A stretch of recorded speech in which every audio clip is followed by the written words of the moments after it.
Hi everyone, my name is Cynthia. I am the creator and the founder of Crowns of Glory Collections. Thank you for joining me today. So today I just wanted to show you the project that actually I've been working on for a while.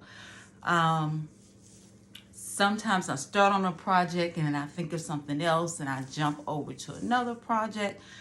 You probably won't have that problem. I do. Well, anyway, this wig, if you see here, this wig was constructed by me maybe about a year or so ago. And what I wanted to do to it is to do a custom hairline.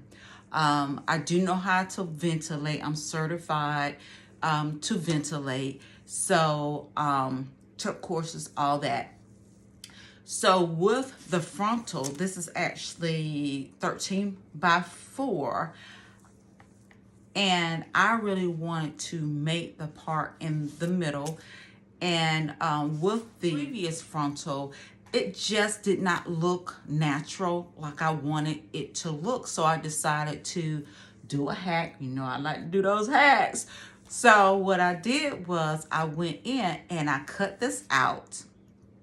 So this is the frontal again. So in the middle, I just cut that part out. And it's going to be a part right down the middle. If you notice here, I have some lace all the way around.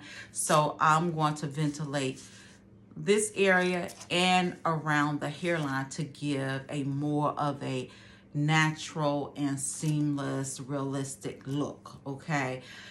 Hey, like I said, your hairline can make or break your wig. So I really wanted to perfect that skill, knowing how to give my clients and also myself a custom look, a realistic hairline without using any kind of adhesive.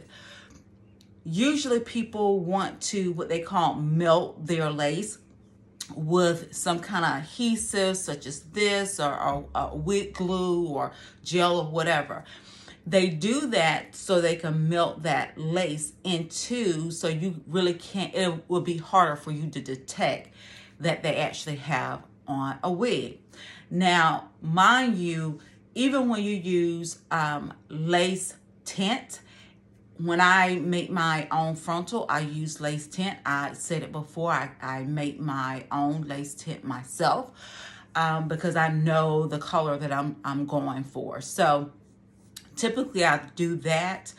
But if you notice, even when you use the hair tint and things like that, typically for you to get a more of a cleaner hairline, sometimes you do need to use some kind of makeup or something else to make your hairline imitate or illusion like it's coming out of your scalp.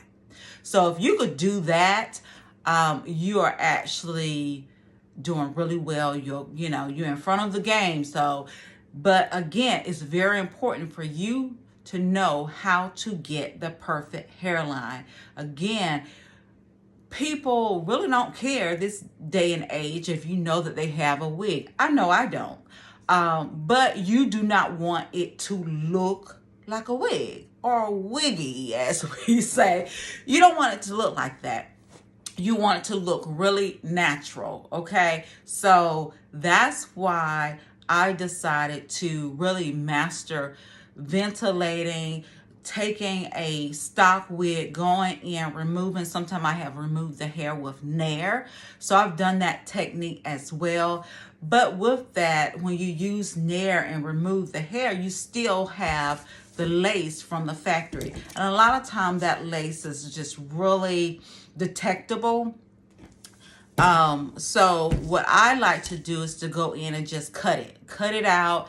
And I have lace, I have HD lace, and I'm going to show you different lace that I like to use and when I actually use that lace when I'm making a wig. So, but that's why I typically go in it out, add my own lace.